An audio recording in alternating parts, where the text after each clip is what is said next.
É fascinante a consciência que Elvis tinha dos paralelismos entre si e a figura de Jesus. Ambos partilhavam do mesmo signo astrológico e do fato de serem sempre chamados pelo prenome. Ambos eram chamados reis. Embora Elvis corrigisse frequentemente tal terminologia, declarando: há apenas um rei, Nosso Senhor. A conhecida generosidade de Elvis derivava diretamente de Jesus. Embora ele tenha sempre sido considerado como o guardião máximo da vida, Elvis sentia que também tinha o poder de curar. Além do declarado interesse pelas curas mediúnicas, Elvis também se interessava pela medicina tradicional e lia manuais médicos durante horas, talvez procurando um modo de curar ou apenas satisfazendo sua curiosidade para combater o tédio. Em suas visitas à casa funerária altas horas da noite, para estudar corpos, ele discutia tópicos como o embalsamamento voluntário. Se Elvis não fosse um showman, poderia ter sido médico, disse sua madrasta certa vez. Não apenas Elvis via um vínculo entre ele e Jesus, e digo isso no sentido mais respeitoso, como também seus fãs. Realizavam-se peregrinações a seu santuário, onde os seguidores se ajoelham em prece. É o modo como os jornais descrevem as visitas dos fãs aos jardins da meditação em Graceland. De acordo com um recente artigo, nos anos seguintes à morte de Elvis, este se tornou santificado. Alguns tendem a traçar uma analogia entre a infância de Elvis e a de Jesus. Um homem simples, nascido numa pequena cidade, que buscava uma vida boa e pura. Assim como os católicos consideram a mãe de Jesus uma santa, assim Elvis encarava a sua genitora. Não posso, portanto, deixar de ver com espanto como está presente em Orion o mito cristão. Na verdade, muito em Orion é uma paródia da história de Jesus em termos contemporâneos, desde a visão da estrela ao tema da Mãe Santa. Assim como a ideia de que Deus era mais o pai de Orion do que Jazz. Observem que o copyright de Orion é de 1978, anos antes que biografias como Elvis, de Albert Goldman, revelassem o forte vínculo de Elvis com Jesus. Talvez seja essa outra razão que faz do romance algo único. Em Orion, Dixie, que equivale a Maria, tem uma visão e, logo após, ainda virgem, concebe uma criança. Uma íntima correlação se estabelece entre Dixie e Orion, e o pai Jazz é deixado de fora. Ao ler a biografia de Goldman, anos depois que meu livro fora escrito, deparei-me atônita com o seguinte trecho. Assim como os heróis da mitologia, Elvis chegou a acreditar que o homem a quem chamava de pai era tão pai quanto José o era de Jesus. Considere-se ainda a história de Vernon, contada sobre ter ido ao quintal na noite do nascimento de Elvis e ter visto o céu com um anel de luz azul. Tal lembrança causava um frisson em Elvis, pois azul era a cor com que se identificara há longo tempo e à qual atribuía um significado sobrenatural. Em Orion, escrito anos antes, descrevo uma visão semelhante. Beijando a cabeça do menino, o rosto de Dixie de novo se transmutou misticamente. Quando eu era jovem, aconteceu-me algo especial. Só aconteceu uma vez. O sol de inverno tinha se posto, e céu e terra pareciam em fogo, um sol moribundo e suave. Observei o céu por um longo tempo e, pouco antes de ele escurecer totalmente, viu-se uma nuvem em formato de esfera ligando o céu com o sol. Então algo estranho ocorreu. 3 das estrelas mais brilhantes que eu já vira tomaram forma. Pensei inicialmente que era o Pai, o Filho e a terceira, a mais brilhante, o Espírito Santo. Os olhos de Dixie se nublaram com a estranha lembrança do zodíaco. O que vi, Jazz, era o cinturão de Orion. Poucas pessoas veem Orion, mas eu o vi. E quando você o vê, não se esquece dele facilmente. Só uma vez eu o vi. E por mais que tentasse, nunca o vi de novo. Entretanto, enquanto durou, eram as mais brilhantes estrelas de todo o universo, as mais brilhantes que já vi algum dia.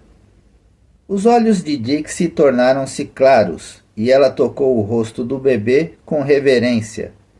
Darei a meu filho o nome de Orion. Da mesma forma que outros biógrafos, Goldman equaciona Elvis com o herói mítico. Jesus era da casa de Davi. Meu Orion era simbolicamente da casa de Davi através de minha determinação de fazê-lo nascer em Nashville, que fica no condado de Davidson. Elvis Presley comparava frequentemente seu perfil com o do Davi bíblico, assim como também usava a estrela de Davi no pescoço. Além do codinome de John Burroughs, Elvis também usava o nome de John Carpenter, carpinteiro, que teria um significado duplo. Jesus era carpinteiro e John Carpenter era o nome de um personagem que Elvis representava no filme Change of Habit. Elvis era um estudioso de várias teorias filosóficas e religiosas. Disseram-me que ele lera o livro The Passover Plot, com grande interesse. Uma vez que Elvis se identificava com Jesus, ler sobre o que Jesus poderia ter feito, segundo The Passover Plot, podia adquirir outra dimensão. Muitos amigos de Elvis falam de como ele ficou aborrecido com o livro Elvis, What Happened, escrito por seus amigos mais íntimos. O livro magoou Elvis, que contou a um amigo saber como Jesus se sentira quando Judas o vendera por uma bolsa de moedas. Eles são o meu Judas. Venderam-me por uma bolsa de ouro.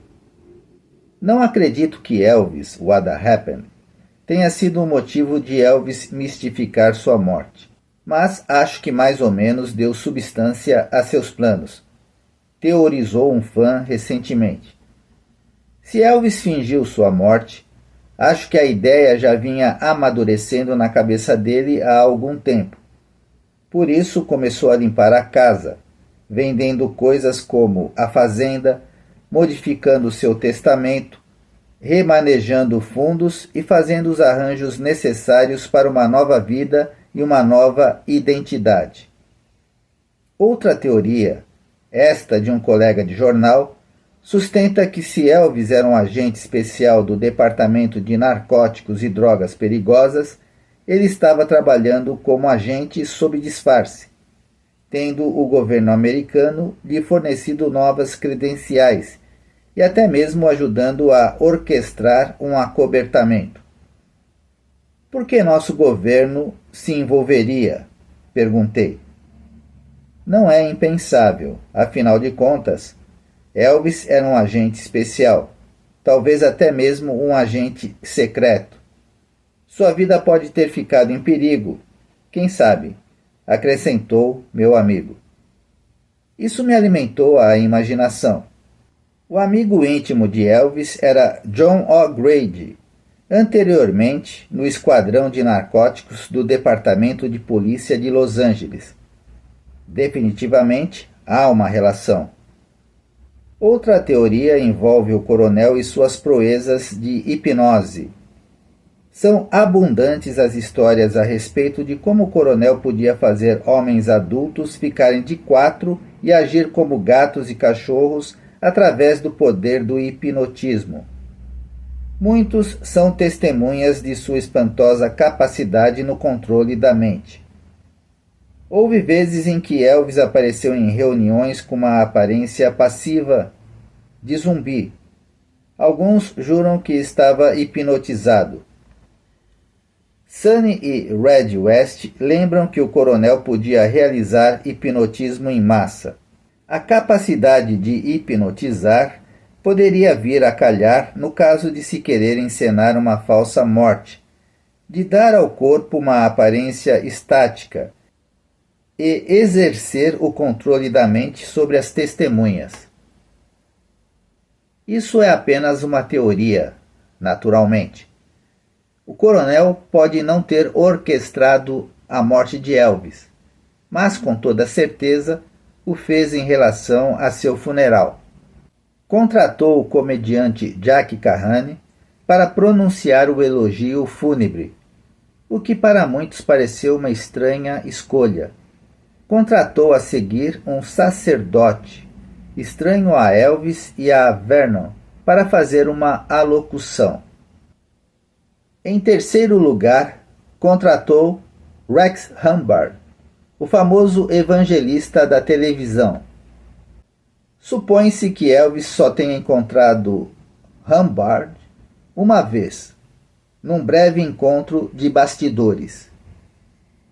Com o corpo de Elvis ainda presente, o coronel e Vernon Presley fecharam um contrato de merchandising que arrecadaria vários milhões. Diversos outros contratos estavam sendo fechados. Em suma, como declarou uma publicação especializada, enquanto se considerava 16 de agosto de 1977 como a data conveniente para se encerrar a carreira de um dos homens mais adorados do planeta, a partir dela é que as portas financeiras dessa carreira se viram definitivamente abertas. Tornou-se imediatamente claro que Elvis faturava mais na morte do que na vida. Uma frequente observação sobre o coronel é que ele agia como se Elvis não tivesse morrido, e ouviram-no dizer: nada mudou. Na verdade, o famoso Finório pôs-se a fazer negócios de uma forma tão rápida e a fazer as cabeças girarem de tal modo que, no primeiro ano depois de sua morte, Elvis Presley ganhou mais dinheiro do que em toda a sua vida.